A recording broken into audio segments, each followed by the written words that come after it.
Hello everybody, this is your instructor for the class of Labor Relations in the Public Sector, Mariana O'Brien. In this opportunity we are going to discuss Module 3, Grievance and Conflict Resolution. This module consists of two videos. Part 1, which deals with the topic of a strike and resolving impasses as alternative to the strike. Part 2 deals with the collective bargaining agreement, also known as the contract. Let's start with the topic of a strike. The definition of a strike, according to the Taft-Hartley Act, is any concerted stoppage of work by employees and any concerted slowdown or any other action that interrupts the operation by employees. The strike must be authorized formally or informally by the employee organization or union. When they are not authorized, they are referred as wildcat strikes. There are several terms that fall in the category of job actions. Not all job actions are properly labeled as strikes or work stoppage. Red brush is used mostly by firefighters, blue flu by the police force, chalk dust fever by teacher associations. Budgetitis is used by workers that have not received their salaries on time, and heal-in when physicians keep their patients in their facilities to force management to listen to their petitions. Strategies that accompany this type of job actions are human error day, where employees tend to make more mistakes than usual, or praying, assuming that they have religious reasons to leave work early, professional meetings that are contemplated usually in the contract, and work to the rule strategies that entail that employees refuse to do tasks that are not specified in their job descriptions. There are some exceptions in this group of action. They might include picketing and protest marches by off-duty workers as far as they don't interfere with the job performance of on-duty employees. Public employees, including teachers, have the formal right to strike in only 11 states. In the other 39, strikes are against the law, although they occasionally break out. Concerns about strikes have been long used as a reason to discourage public sector employees from unionizing and obtaining collective bargaining rights. This is in large part because of the massive 1919 police strike that took place in Boston after the police commissioner prohibited members of the force from joining unions. It led to anarchy in Boston. There was a massive crime wave. The shadow of the Boston police strike has dominated public policy on labor relations ever since. The McKay Doctrine. In the case of the National Labor Relations Board versus McKay Radio and Telegraph Company in 1935, the court issued a controversial ruling holding that an employer may not discriminate on the basis of union activity in reinstating employees at the end of the strike. However, the court also instructed that an employer enjoys the unrestricted right under the statute permanently to replace strikers.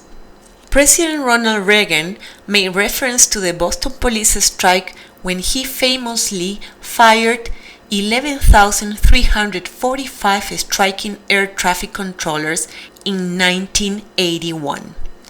Concerns about public employee strikes thwarted the development of collective bargaining statutes until the 60s and 70s, when Wisconsin became the first state to allow collective bargaining for public employees in 1959. It included strong prohibitions on strikes. Other states followed suit, outlining alternative processes to strikes in case of bargaining stalemate, including mediation, fact-finding, and interest arbitration, which we will see later in this video. The McKay Doctrine is said to undermine the power of a strike. In 1981, Professional Air Traffic Controllers Organization, a labor union, initiated an illegal strike that was broken by Reagan administration.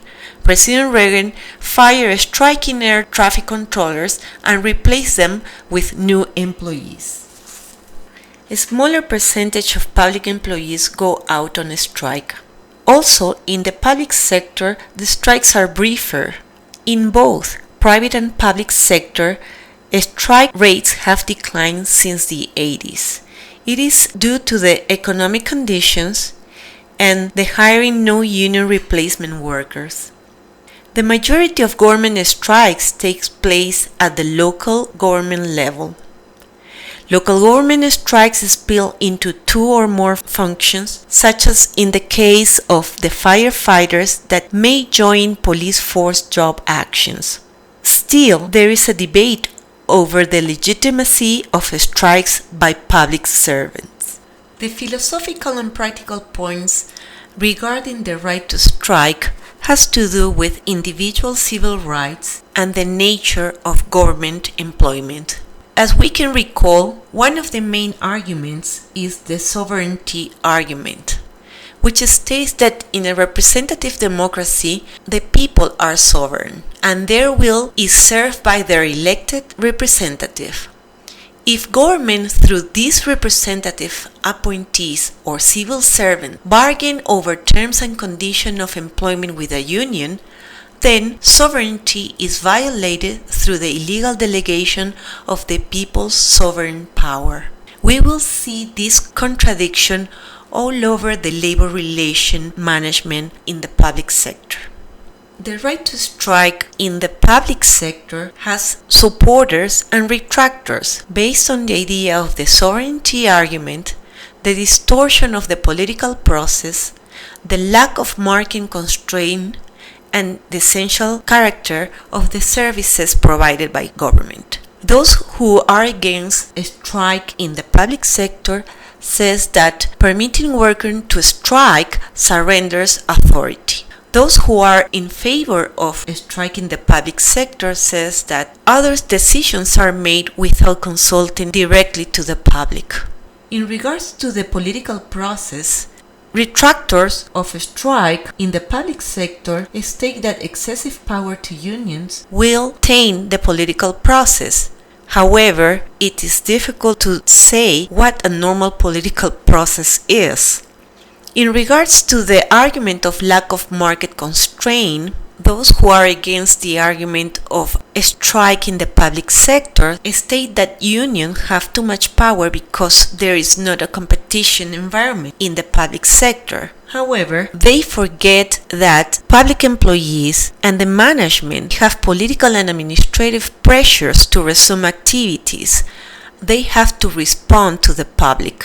In regards to the argument of essential services such as health, safety, and well-being, those in favor of a strike in the public sector says that services are not always essential or directly provided in this state of age where many of those services are outsourced or provided by third parties as non-profit organizations.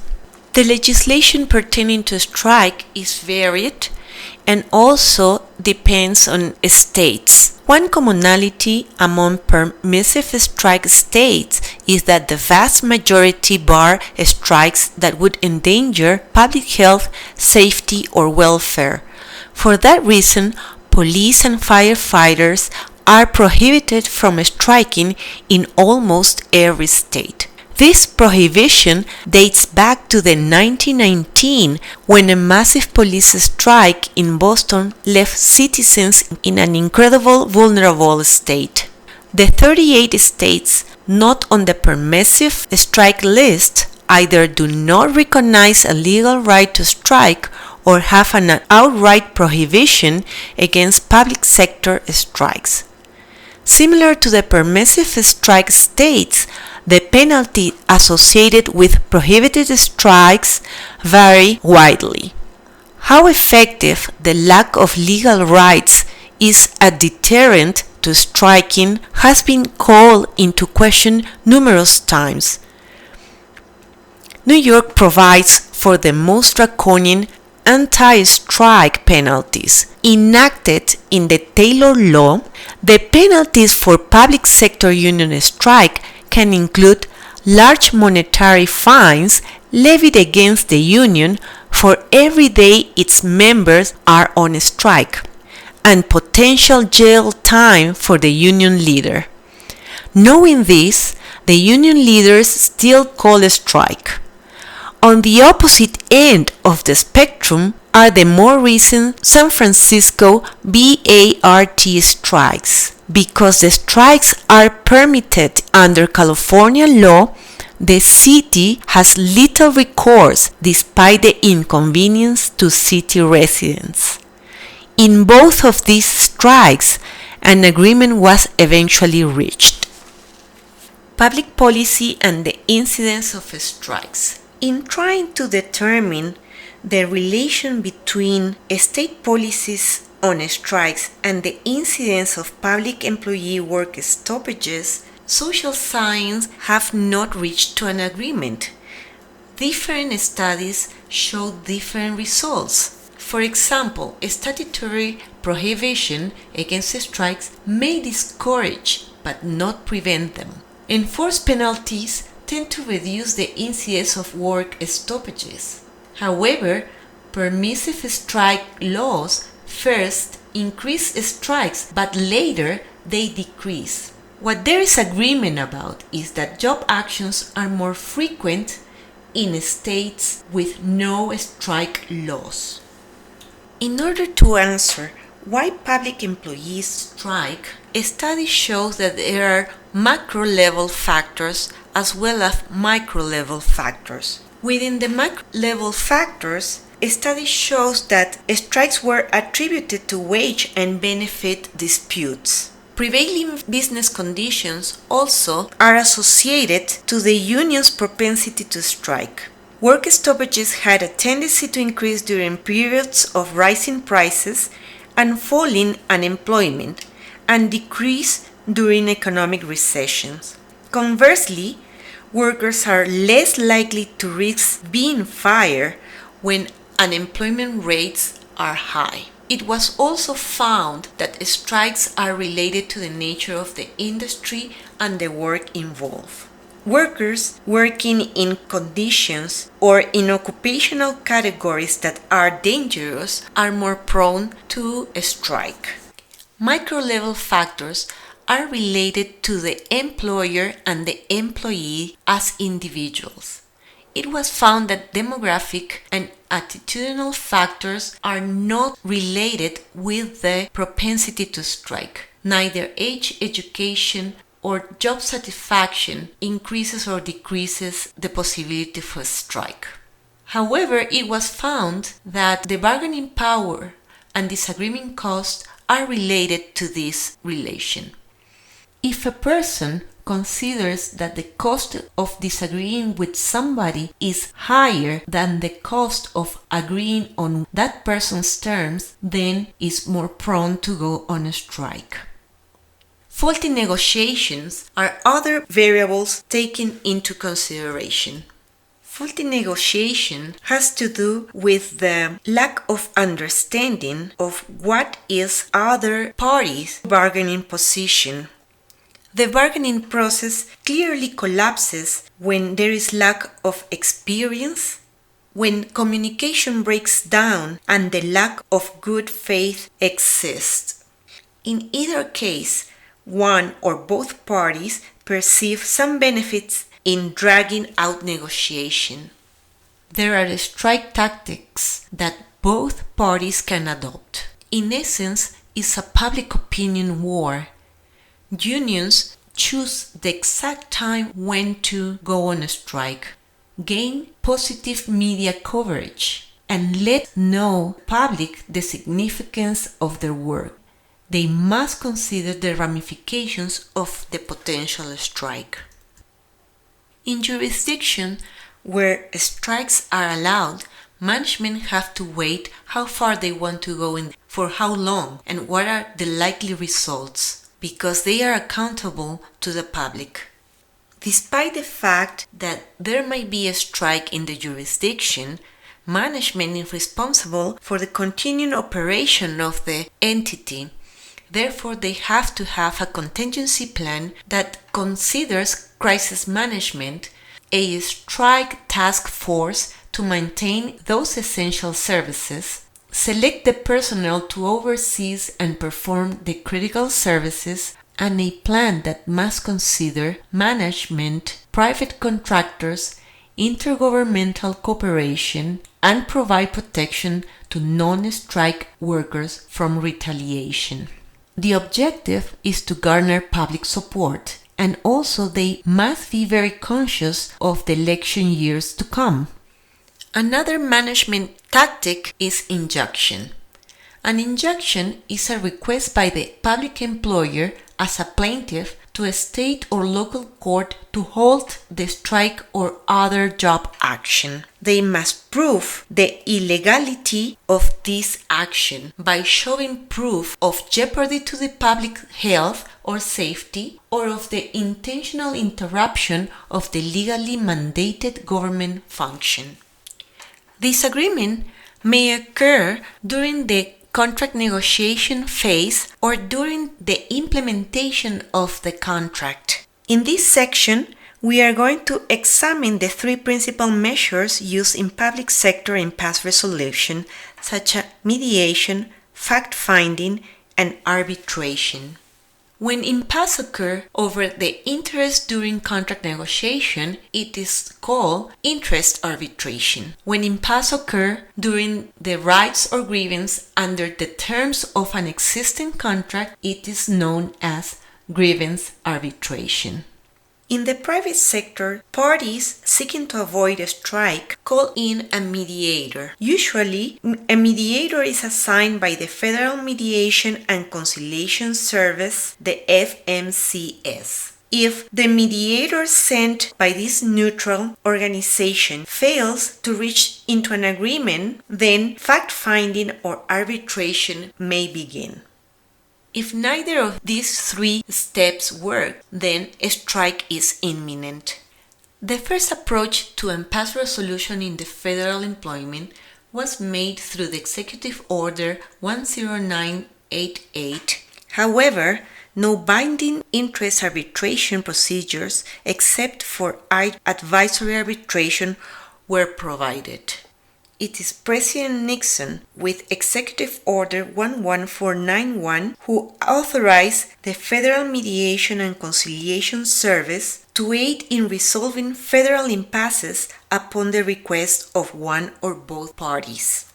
When the Federal Service Impasses Panel intervenes in a federal labor dispute, it can make one among several determinations. This agency can determine that there is no jurisdiction for action, that the negotiation between labor and management should be resumed, that the process of fact-finding should start or be implemented, among other alternatives. The Federal Service Impasses Panel is authorized to take whatever action is necessary within its authority to resolve the impasse. It can hold hearings, take sworn testimony, issue subpoenas to either party for their testimony, and grant a final offer arbitration. The decisions of the FSIP are enforced by the Federal Labor Relations Authority, which can impose unfair labor practice penalties against a non-complying party. State and local government impasse procedures vary depending on the political, social, economical, and legal environment of each state, as we have seen in previous chapters. 36 states contemplate processes of mediation, 28 fact-finding. Conventional arbitration is implemented in 19 states, while final offer arbitration modality is used in 18. Several states have a labor management relation board or commission. Several neutral third-party for state and local label impasse may be obtained from the American Arbitration Association, the National Academy of Arbitrators, the National Center for Dispute Settlement, among others.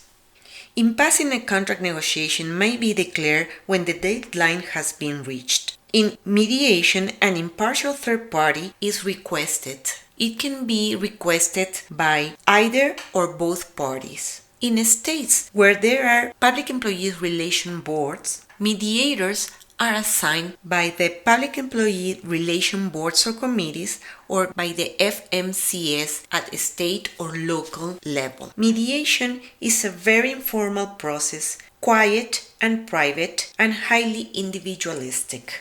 Mediators can assume different styles. They can be non-directive, directive, or a combination of both styles. In a non-directive style, mediators try to assist parties to explore avenues for accommodation, present offer, and moderate the tone of negotiation. In a directive style, they try to generate the options and discern points of compromise among the two parties. Mediators under this style also offer suggestions and apply pressure for settlement.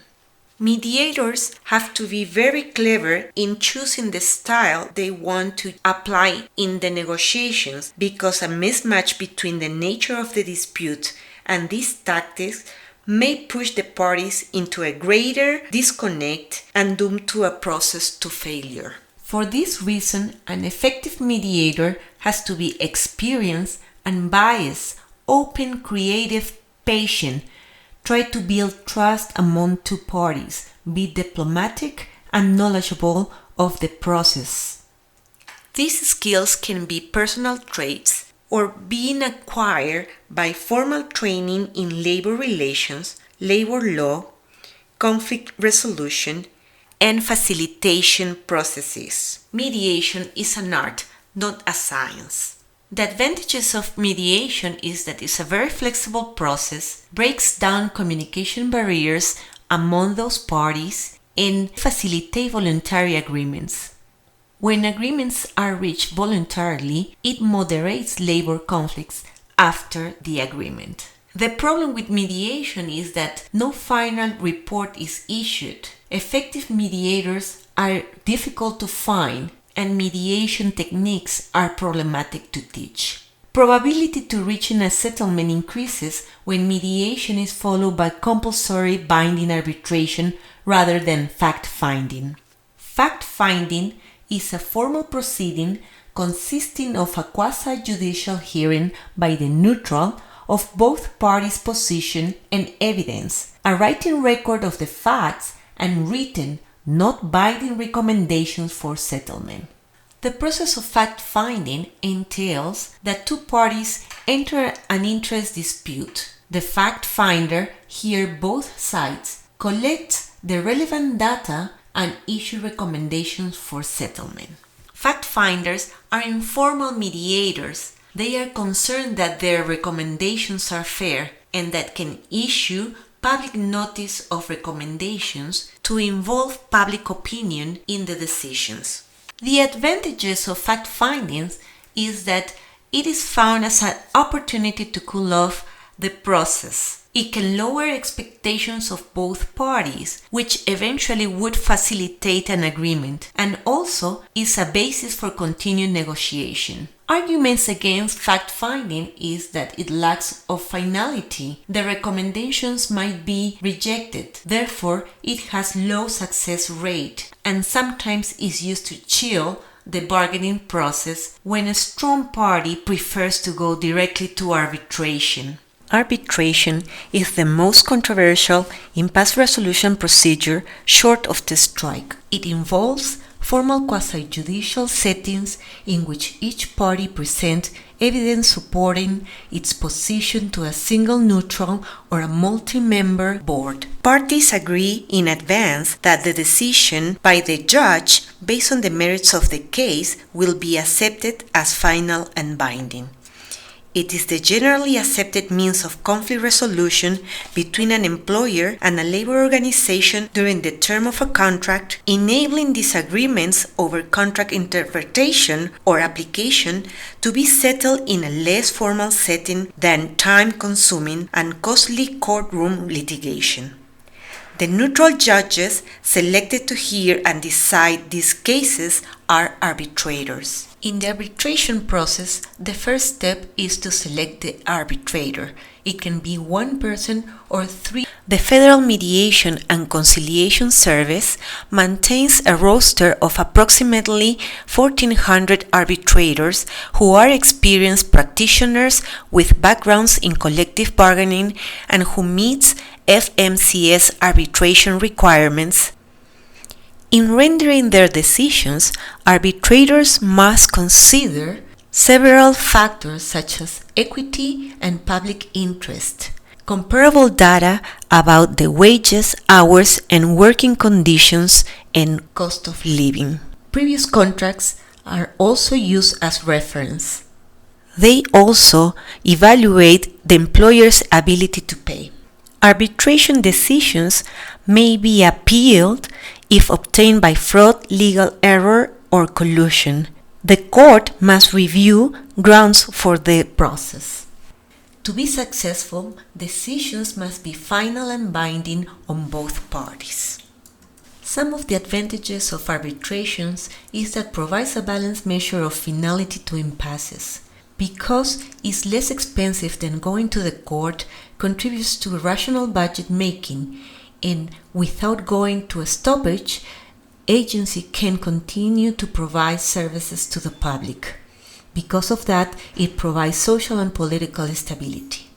Arguments against arbitration, besides the typical illegal delegation of authority based on the sovereignty clause, it is said that arbitration chills collective bargaining and that decisions favors unions. There are other alternatives for impasse resolution procedures. For instance, MedArb combines the mediation and arbitration functions in a single third party. If extreme positions are taken by a party, the med arbitrator is likely to rule against that party during arbitration. The procedure of ARB-Med is the opposite, where the final arbitration decision is to be disputed and a mediator intervenes to settle the differences. Labor management committees are a group of people selected by the employees and management. They agree to work together in order to discuss and resolve workplace issues of concern. Referenda are alternative to let the taxpayer decide. When there is a labor management issue, it can be brought to the ballot and let the public decide. As we have reviewed in previous chapters, unfair labor practices charges can be filed either against the agency or against the labor organization, and usually cover topics related to the scope of bargaining or failure to bargain in good faith.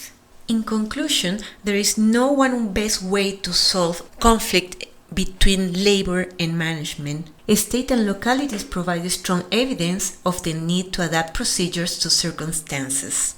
Uncertainty increases the likelihood of voluntary settlement.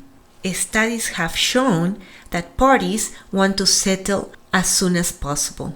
Third-party procedures work satisfactorily. They can be used as safety valves, but also scapegoats. The most important role of these neutral third parties is that they contribute to social and political stability. With this presentation, we finished the first part of Module 3. In the following video, we will discuss the elements of the contract and how it is administered by each party.